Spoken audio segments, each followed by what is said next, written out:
Om Swastiastu. Perkenalkan, nama saya Christopher Damian Yunisi Naibaho, kelas I semester 7. Pada hari ini, saya akan menjelaskan bagaimana situasi dan kondisi kegiatan wirausaha yang terdampak COVID-19 di daerah sekitar rumah saya. Dalam video kali ini, saya akan menyusuri daerah sekitar tempat tinggal rumah saya untuk mendokumentasikan dan menjelaskan bagaimana situasi dan kondisi usaha serta kegiatan wirausaha di daerah sekitar rumah tempat tinggal saya. Untuk lokasi yang pertama, dimulai dari tempat tinggal rumah saya, yaitu di daerah sekitar Abian Base. Desa Abian Base sendiri merupakan desa yang terletak di Kecamatan Mengwi, Kabupaten Badung. Kabupaten Badung merupakan salah satu kabupaten di Bali yang terdampak COVID-19.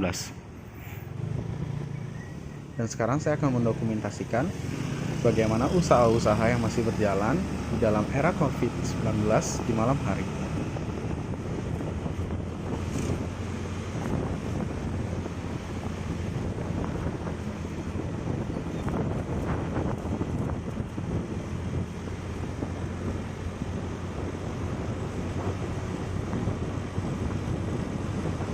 Kita lihat melalui jalan yang kita lalui, sudah banyak toko di sekitar jalan, sepanjang jalan yang tutup. Hal ini dikarenakan ada pembatasan jam malam di Kabupaten Badung sendiri atau di Desa Abian Base itu sendiri, yaitu jam malam diberlakukan pada jam 9 malam. Hal ini yang menyebabkan banyak toko yang terpaksa harus tutup karena pelanggan pada jam seperti ini sudah tidak ada lagi atau sudah lebih berkurang. Bisa dibandingkan dengan sebelum terkena COVID-19, daerah ini merupakan daerah yang cukup ramai dan biasanya masih aktif dan ramai hingga tengah malam.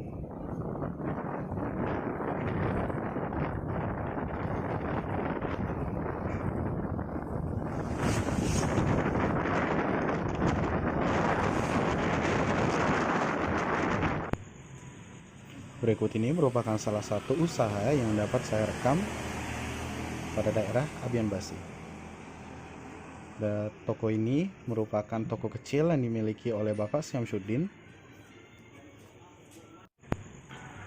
Warung Bapak Syamsuddin sendiri menyediakan berbagai sembako serta pertamini atau bensin ketengan.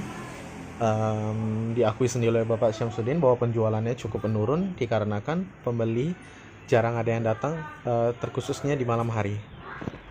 Perjalanan kemudian dilanjutkan untuk mencari kembali warung-warung atau usaha atau kegiatan wirausaha yang terdampak COVID-19.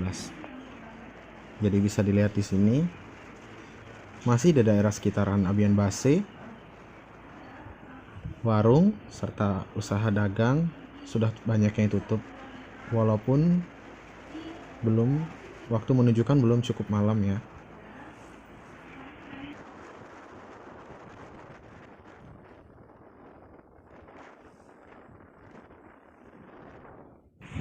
Kegiatan usaha yang berikutnya dapat saya rekam adalah kegiatan usaha dagang lalapan. Jadi di sini usaha ini dikelola oleh Bapak Rohamudin. Bapak Rohamudin sendiri sudah berjualan sekitar dari tahun 2016. Dan dari hasil wawancara, Bapak Rohamudin menyatakan bahwa penjualannya cukup menurun sekitar 60%. Hanya bisa mendapatkan sekitar 60% dari pendapatan sebelumnya dikarenakan COVID-19. Perjalanan kemudian saya lanjutkan untuk merekam kembali bagaimana keadaan kegiatan atau usaha yang terdampak COVID-19.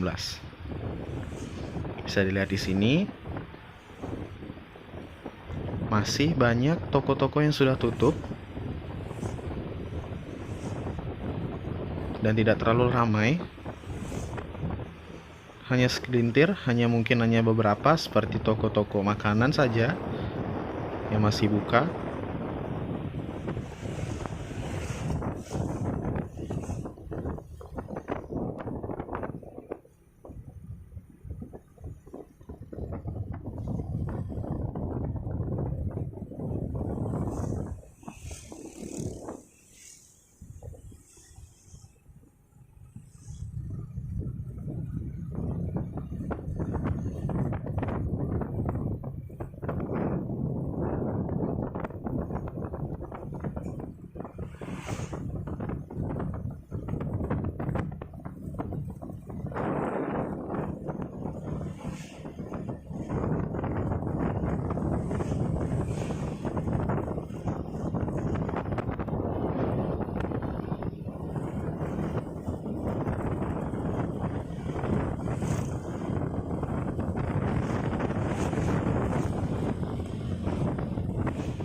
Pada kali ini saya sudah memasuki Jalan Raya Padangluih. Biasanya di jalan ini cukup ramai juga, namun bisa dilihat hanya beberapa toko saja yang buka dan hanya beberapa usaha dagangan yang masih terlihat buka di sini. Tidak seperti atau seramai sebelumnya.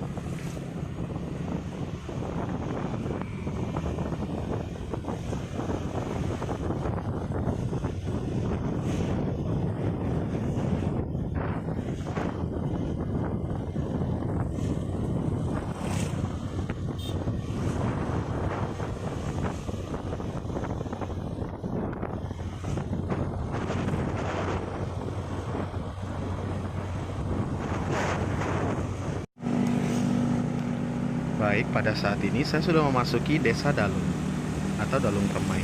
Jadi di Dalung Permai ini biasanya sama seperti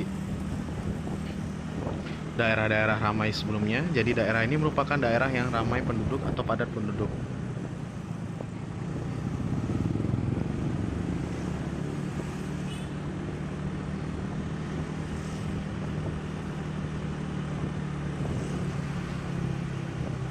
Namun bisa dilihat di sini untuk dicatat di sini waktu masih menunjukkan pukul 10. Bisa dilihat toko-toko sudah banyak yang tutup, hanya dagangan-dagangan kecil saja atau usaha-usaha kecil saja, warung-warung kecil yang masih buka seperti dagang martabak, bakso, dan yang lainnya. Tapi tidak seramai sebelumnya.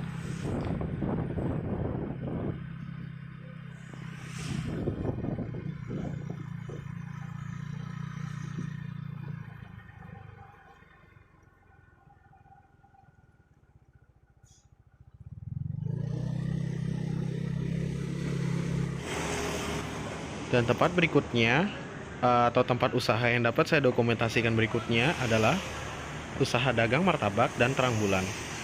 Usaha ini dikelola oleh Bapak Fajar dan Bapak Arif yang merupakan dua bersaudara. Jadi dagangan martabak dan terang bulan Bapak Fajar dan Arif ini sudah sangat terkenal, dan sudah sangat lama Bapak Fajar dan Arif ini berjualan di sini. Dari hasil wawancara,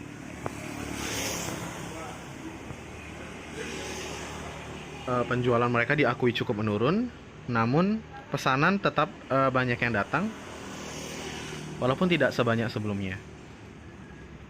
Pembeli biasanya lebih banyak memesan melalui Grab atau Gojek atau menggunakan jasa aplikasi ojek online daripada datang langsung ke tempatnya.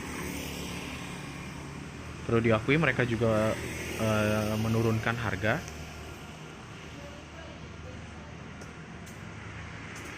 agar bisa menarik lebih banyak pembeli yang datang.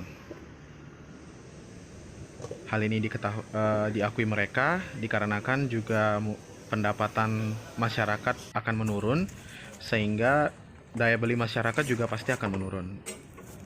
Sehingga mereka mengantisipasi dengan menurunkan sedikit harga jualan, harga barang dagangan mereka 15 ya? agar tetap bisa dijangkau dan dikonsumsi oleh masyarakat atau pelanggan setia mereka. Kasih. Baik, berikut itu merupakan usaha serta kegiatan usaha yang terdampak COVID-19 yang terdapat di daerah sekitar rumah saya. Semoga bermanfaat dan terima kasih setelah menyaksikan. Om Santi Santi Santi Om.